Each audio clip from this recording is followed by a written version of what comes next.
Everybody say, and God? Isa lang, dua lang. Everybody say, and God? Remember Noah. And everything, and every living thing, and all the cattle that was with him in the ark. And God made a wind to pass over the earth, and the water assuaged. Next. The fountain also of the deep and the windows of heaven were stopped, and the rain from heaven were restrained, and the waters returned from off the earth continually, and after the end of the 150 days, the waters were abated. And the ark rested in the 7th month of the 17th day upon the mountains of Ararat. I-search ninyo sa mountain of Ararat, mga igsoon, na-discover nito na dili na siya po, kanang yuta nga nag-form na siya og boat. O ilang ginasuspect siyahan, mga igsoon, nga mao dito ang ark ni Noah in the mountain of Ararat, mga igsoon. Pero dili mag-focus sa verse 1, and God remembered Noah.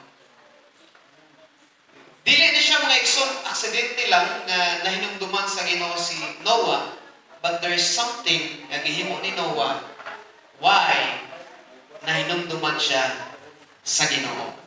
Okay? Sa dara na nahinumduman sa Ginoo si Noah, God stopped the rain, iundak niya ang ulan, praise God, gitugutan niya ang hangin nga kusog nga mublow, praise God, sa tubig. O ang daga, ang ingon sa mga komentaris mga igsoon, and the waters evaporated. Praise God, ibalik ang uban, ibalik sa yuta mga igsoon. O praise God, ang hampak sa Ginoo sa ilang time na undang just because God remembered Noah. So mag-pray ka, mga igsoon, ganang Ginoo, makikistorya ka na mo, magagamit ka sa mga lagay. Tugon ni Ginoo God nga ang imong kabubuton. Bisan pa panalangin niyo God, bisan pa ang tabang, ang milagro nga mong ikinahanglan, makuha na mo. Praise God. O magiyahan kami pinagi sa imong pulong. In Jesus' name I pray. Amen. Makaya sa paglingkod, mga igsoon. And God remembered Noah. Nahinumduman sa Diyos si Noah. Okay. Pipila ka mga butang ng atong isgutan. May tungod, mga igsoon, sa topic nga atong isgutan karon, mga igsoon. Anay mo nga ma-open ang atong mind, mga igsoon, ug ma-encourage ta nga mas mangalagad sa Ginoo. Kanang mga verse na common kayo sa itong pagkasulti. For your labor is not in vain. Pero kung muna kayo sa ato nga mura nag-impact. But, kung i-connect nato sa verse, that's the reason why nahinumduman sa Ginoo si Noah. Because of his labor in the kingdom of God. And, God is not, John chapter, the book of John, God is not unrighteous to forget your labor of work and of love. Okay. Some point, mamuhat lang ta. Kaya ang atong pagpamuhat, dili masayang. Kaya sa time nga, manginahanglan na pud ka, ingon sa pulong sa Ginoo, just like Noah, God remembered Noah. Okay? So, there is a story, okay, nasabtan nato, mga igsoon, ingon sa pulong sa Ginoo, the flood had wiped out virtually everyone descended from Adam.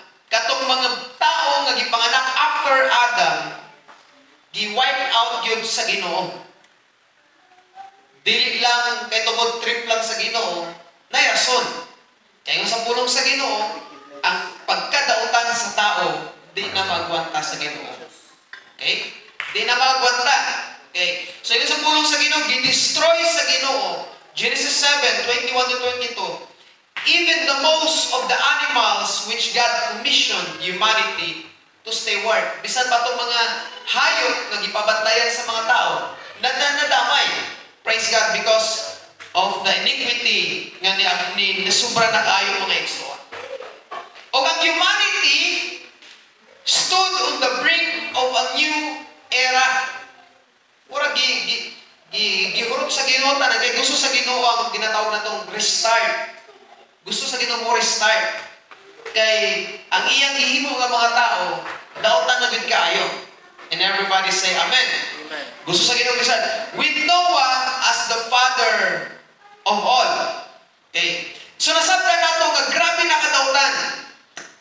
O giingnan sa Ginoo si Noah. Praise God. Genesis 6:9 hangtod sa 19. Giingnan sa Ginoo si Noah, as in si Noah mga igsoon nga mohimo o ginatawag natong ark. Nasugad-sugad wala pa siya nakakita o nakahibalo unsa ang arka. Sugod pa ka sugod ka sa Ginoo sa isang butang.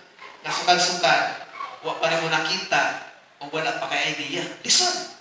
Ang situation ni Noah. Lisod, suguon ka sa isang butang nga wala kay idea.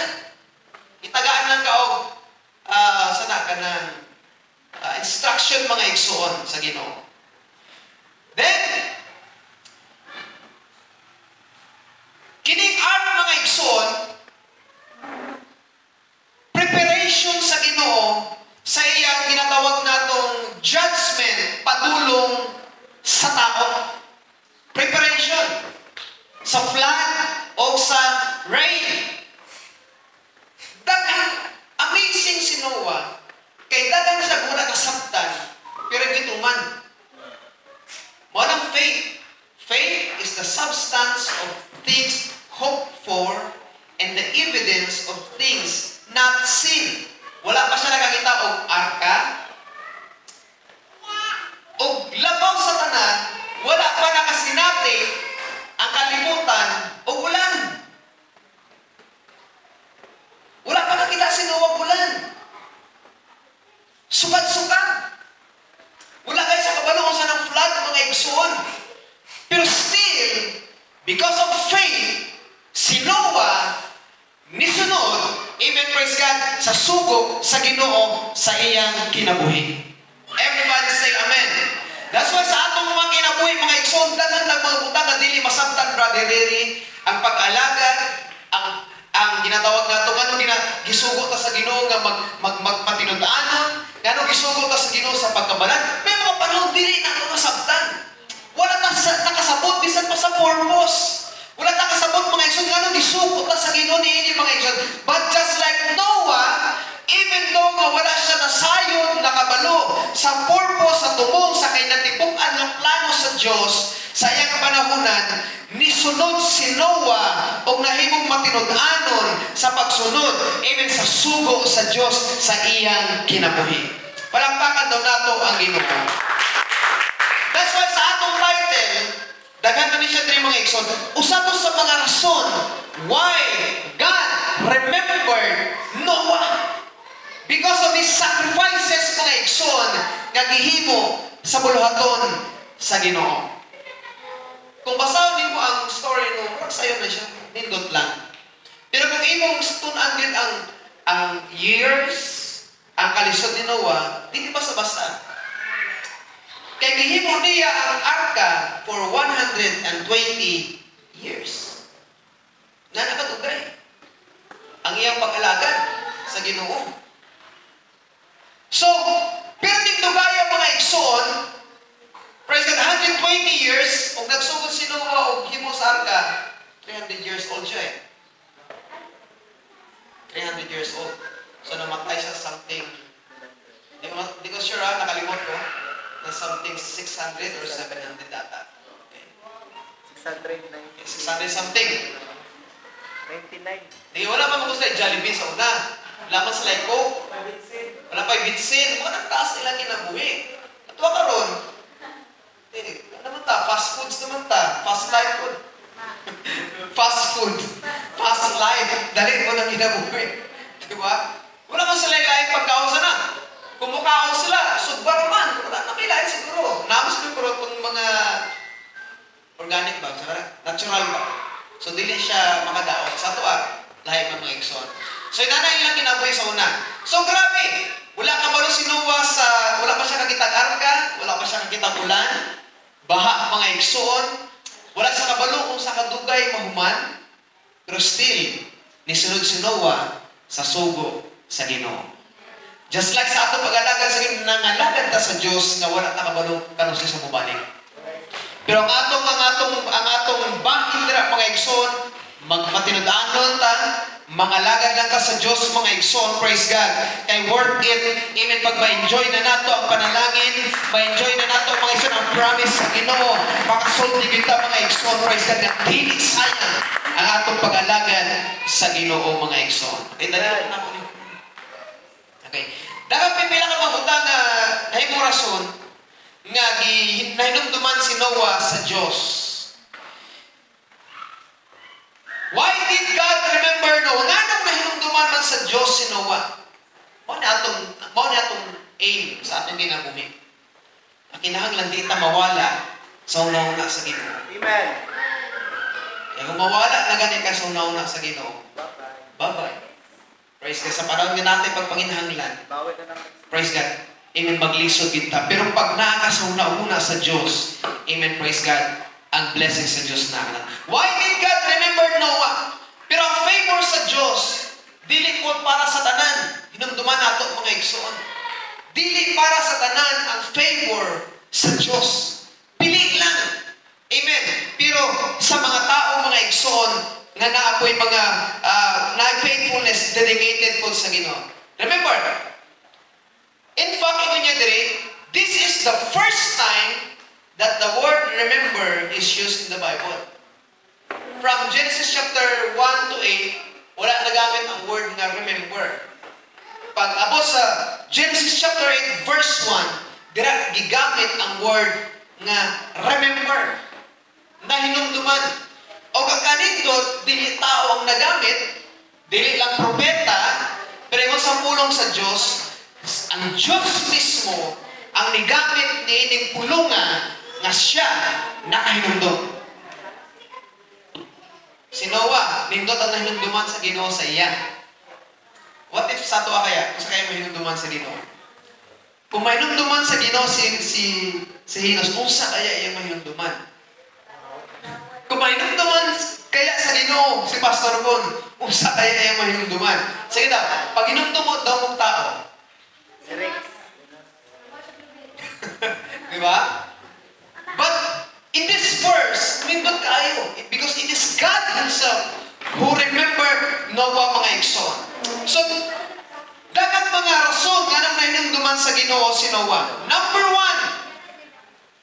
1, God remembered Noah because he was blameless. Everybody say amen. Unsa ito nauna? Anong nahinumduman sa Ginoo?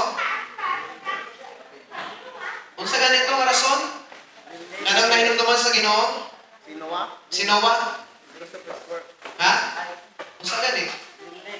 Blameless. Okay. Unang reason nga nang nahinumduman sa Ginoo because Noah is blameless. Noah lived. Nagpuyo si Noah sa society that was full of violence and wrong behavior. Nagpuyo si Noah sa iyang kapanahunan nga ang mga tao wala na gyud nag-ilaw og Dios, wala na gyud naghinumdum og Dios. Ang pagpakasala sa ilang abit Dios, karon lang ang pagpakasala sa ilang panahon mao gyapon. Amen nga ang pagpakasala sa ilang panahon natural na lang murag sama sa atong panahon karon. Nga ang bawal sa una, ang mali sa una, karon okay na. Murag naa nata sa panahon ni Noah karon. Sobra na. Sa una, pag maingon kag demonyo, mahadlok ang tao. Pero pag maingon kag evil, devil, ginasigba na. Just like the day of Noah. Pero ang kanindot kay Noah, nga bisan pa nagpakasala na ang mga tao sa iyang palibot, praise God, Noah remained blameless at ubangan sa Ginoo. Ibig sabihin, praise God, Kung patuog ang kalibutan, ang dagat sa kalibutan pa-north, si Noah pa-south. Kung ang dagat sa kalibutan pa-west, si Noah pa-east. Tama ba? Di ba alam kung nasipya? West, east, mga igsoon. Tama, no? North, south. Okay.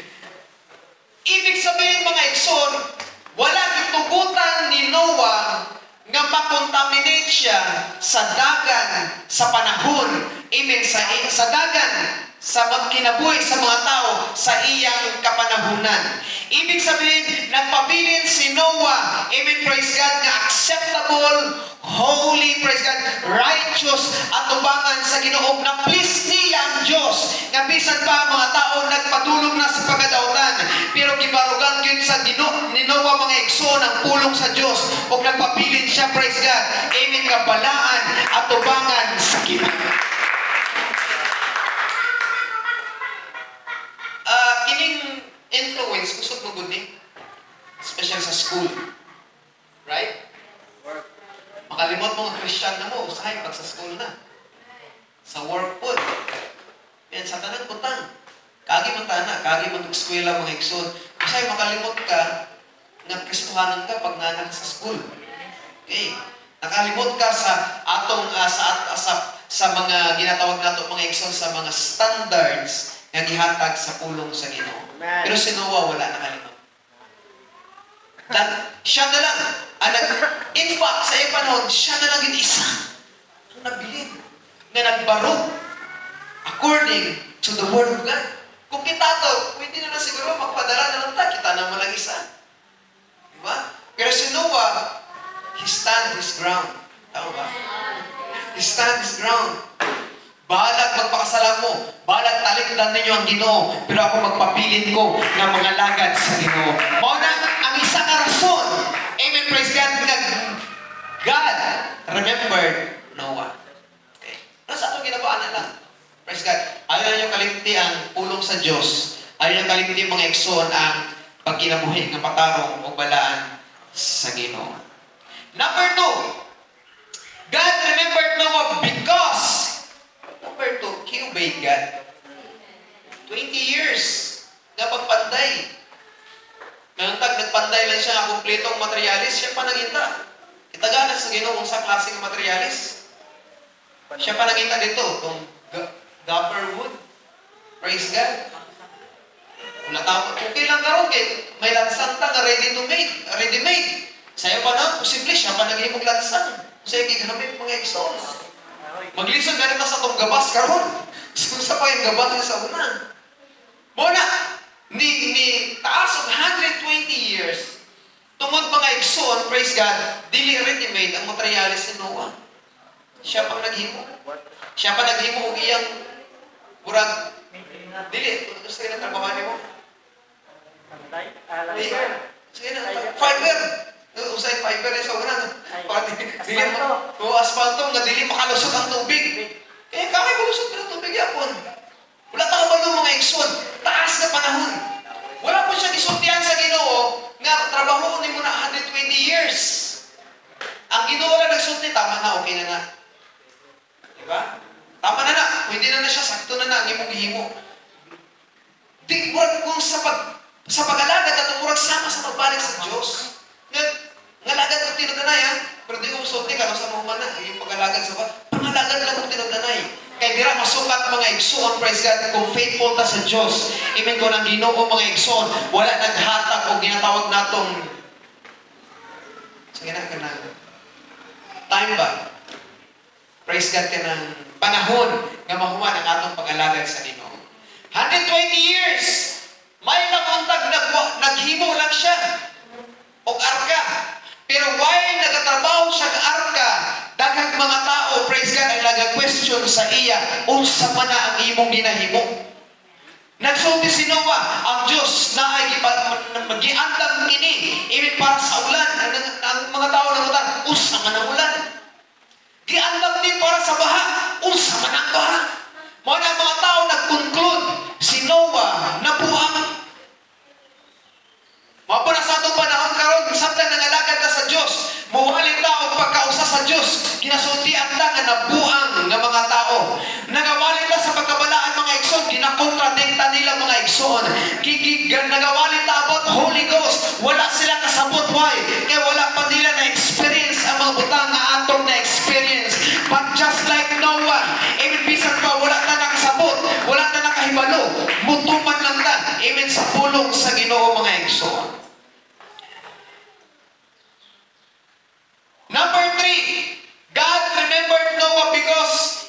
was God who shut him inside the ark. Nahinumduman sa Ginoo si Noah kay ang Ginoo man ang nagbutang sa iya sulod sa arka. Sa palabas, tung nanang ang bagyo, ang ulan, nakita nato dito nga nagsarado sa ark, mga anak ni Noah. But in fact, sa Bible, it was God Himself ang nagsarado sa ark. Muna naya natay verse sa Bible nga walay makasarado sa pultahan nga giablihan sa Dios o wala ko'y makaabli sa pultahan nga gisarado sa Dios. Okay. The same, praise God, sa panahon ni Noah, it was God Himself. And I do believe, sa panahon ni Noah, daghang nagkabit sa arka. Pag usog ng bagyo, daghang pa man itong mga buhi siguro. Nagkabit, nanuktok kay Noah, ablihimi, pasudlami, kay grabe ang baha, grabe ang ulan. Pero ingon ni Noah, siguro ako nang imagine mga igsoon, amen, Diyos ang nagsarado sa perdahan o wala ko'y mahimo, dili na ko mablihan, praise God, ang arka, amen, kay nakalak na, amen, praise God, pinaagi sa gahom sa Ginoo mga igsoon. So it was God Himself ang nagsarado din mga igsoon. So, it is interesting mga igsoon nga Ginoo naghimo niya to. Your place of safety is where God has shut you in. May mga panahon, dapat ka sa Ginoo sa mga problema. Pero pag ang Ginoo nagtutang sa imo sa problema, Ginoo po ang susi para makagawas ka dira. Diba? Kaya Ginoo ang nagbutang kay Noah sa arka, Ginoo ra po na makaabli kung makalawas kay Noah gikan sa arka. Okay? So,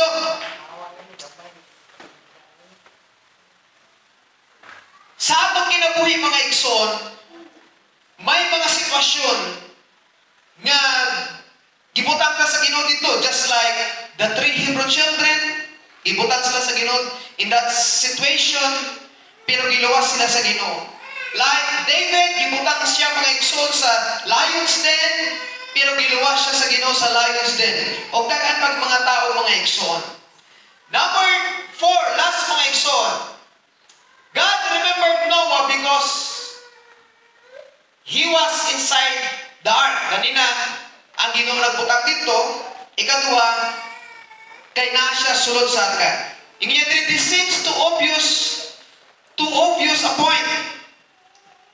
The ark symbolizes the safety you find in Jesus Christ now and forever. Now sa atong panahon karon, wala na tayo literal nga ark, mga igsoon nga muluwas ka nato sa panahon sa panahon sa judgment sa Dios, sa panahon nga nata sa dili maayo sitwasyon. Pero sa atong panahon karon, ang atong arka mga igsoon walay lain kundi ang iglesia sa Ginoo. And everybody say amen. Kung gusto ka of safety, kung gusto ka mga igsoon og kaluwasan, praise God, mo na yun sa pulong sa Ginoo, forsaking not assembling ourselves together. Dili nato kalimtan ang panagtigom, dili nato kalimtan ang iglesia sa Ginoo mga igsoon, kay kung sa panahon ni Noah na ay arka, sa atong panahon, kung gusto tao kaluwasan, na iglesia nga giandam ang Dios, nga gusto sa Dios, magpapilit ta mga igsoon, praise God. Amen, kay diri na nahimutang ang atong kaluwasan. The question is, are you inside the ark? Dagag naglong, dagag nagnak mga igsoon. Pero tanang nasa gawas sa ark, namatay.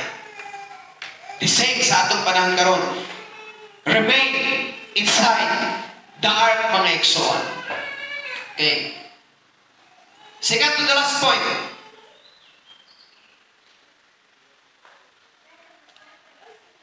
Kining daw, pag muingon ka, remember, ibig sabihin, ang kabaliktaran na ang saman. Forgotten. Tama? Pero ingon sa isa ka, usa-usa ka nagtuon ani mga igsoon, ani. Wala ni siya nag-imply nga nahinumduman, nagsulti ang Diyos na nahinumduman na si Noah kay April siya makalimot. Di ba makalimot ang Ginoo sa tuwa. Nagay sa to point? Dili makalimot ang Diyos. Praise God. Pero meaning, remember na gigamit sa Ginoo dire, it implies that wala siya nag-imply. However, the Hebrew term carries a different meaning sa word na remember. Lahi ang meaning niya sa meaning nga ito nasabtan. Kaya pag may na remember, ibig sabihin, hapit na limtan o nalimtan. Pero meaning, gigamit sa Diyos nga na remember, ibig sabihin rin, okay, it expresses commitment to a covenant. Okay. Ibig sabihin, wala gikalimtan sa Ginoo ang iyang promesa sa imo. Naa siya promise sa imo ha. Mao ang meaning sa word nga remember. Kay may promise na ang Diyos sa kinabuhi ni Noah. The word remember means covenant.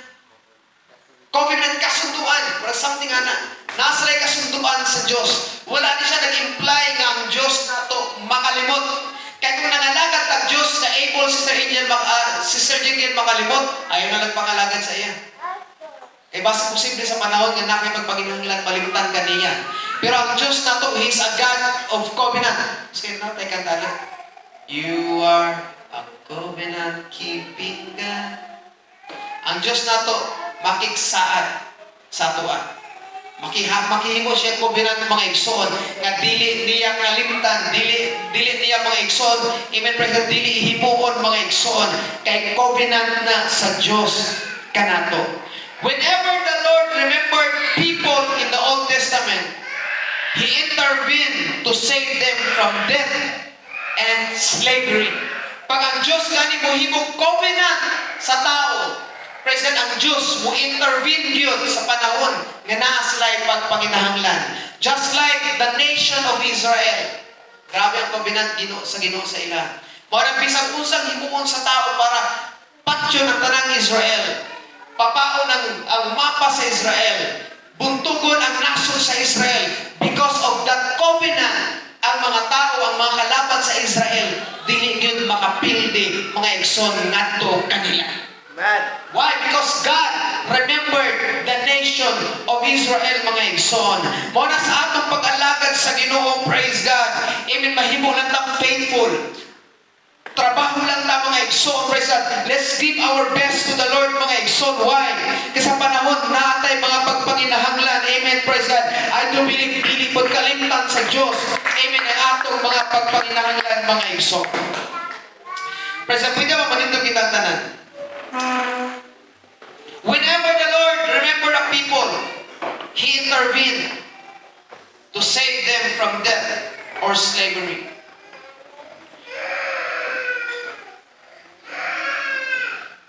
Dagang pipila ka mga tao, mga igsoon na nahinduman sa Ginoo, dili na si Noah.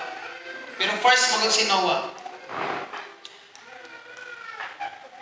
He is the God who remembers. Siya ang Diyos nga makahinumdum. He remembered Noah and his family on the ark after he flooded the earth. Nahinumduman sa Ginoo si Noah ang iyang pamilya. Nahinumduman sa Ginoo ang iyang covenant kay Abraham nga tagaan og anak. Praise God. He is the God of covenant. Amen. Niabot na mga igsoon, praise God, 100 years. Praise God, si Abraham, naguna-una na sila, nga nakalimtan sila sa Diyos. Amen, praise God. But He is the God of covenant, mga igsoon, nga dili siya makalimot sa iyang saad kay Abraham. Ang mga tao sa panahon ni Joseph, nakalimot sa iya. The butler forgot about Joseph. Pero ang Diyos, wala nakalimot kay Joseph sa prisuhan, mga igsoon. Nahinumduman sa Diyos ang mga taga-Israelites o gitagaan silang kagawasan. Nahinumduman sa Ginoo si Hannah, and the Lord opened her womb, praise God, and give him child na nahimong si Samuel, mga igsoon. God remembered His people through the generations and continues to remember us each and every day, no matter what we are going through.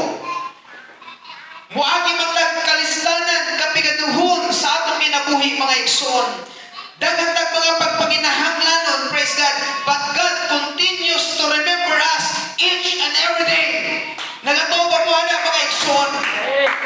Na mga problema sa inyong panimalay, sa inyong ginikanan, sa inyong mga anak, sa inyong mga igsoon, sa finances. But God continues to remember us each and every day. Wala mo nawala sa pangunahuna sa Diyos. No matter what we are going through, may bagyo man sa kinabuhi, the Lord sees us and remember us. Amen. Nakita ta sa Diyos o nainumduman ta sa Diyos. Nahibaluan sa Diyos ang atong mga pag-ampo. Nainumduman sa Diyos ang atong mga pagpapanikabot sa iyang bulaton. Because God loves us and He cares for us. Nakita yung mga verse ka nagsulti mga igsoon.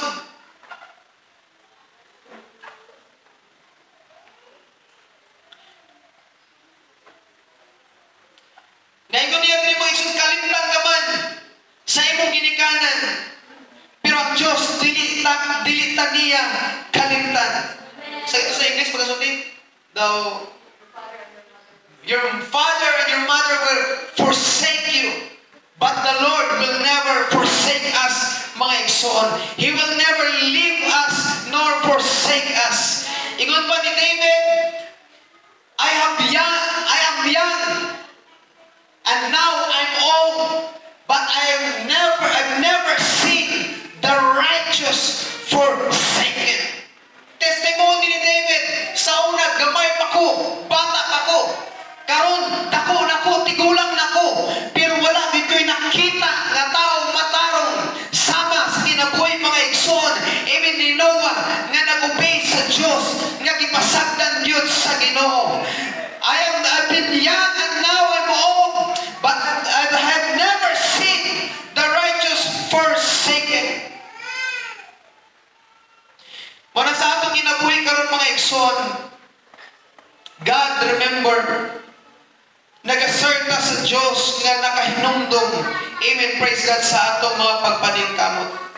Muna sa atong kinabuhi, paningkamutan lang nato mga igsoon to become blameless. Magkinabuhi ta nga matarong mga igsoon. Mutuman ta sa pulong sa Diyos. Pabilin ta sa kabubuton sa Diyos. Pabilin ta sa buluhaton sa Diyos mga igsoon. Why? Kaya ang Diyos, praise God, Diyos na dili gyud makalimot sa atong mga sacrifices nga gihimo mga igsoon dira sa iyang buluhaton. Pwede ba palakpakan nato ang atong Diyos? Daghang mga tao mga igsoon nga wala ikalimtan sa Diyos, nainumduman sa Diyos sa panahon sa ilang mga pagpanginahanglan. Daog sa mga dako mga igsoon ang mga nagabot sa ilang mga igsoon. But God, the most important thing is God remembered them. O mao nang atong gusto mga igsoon ang goal nato sa atong mensahe karon. Praise God. Wala lang nahinumduman sa Diyos si Moses accidentally. Pero si Moses, si Noah, wala gyud nawala. Praise God sa huna-huna sa Ginoo. Why? Because Noah follow God mga igsoon despite of his circumstances. Kita na natin mga circumstances. Natin mga kalisdanan. Damo na po mga kalisdanan. Pero pabilin sa Diyos mga igsoon. Because God cannot forget. He will never leave us nor forsake us sa panahon sa atong mga pagpanginahanglan. Praise God sa sila.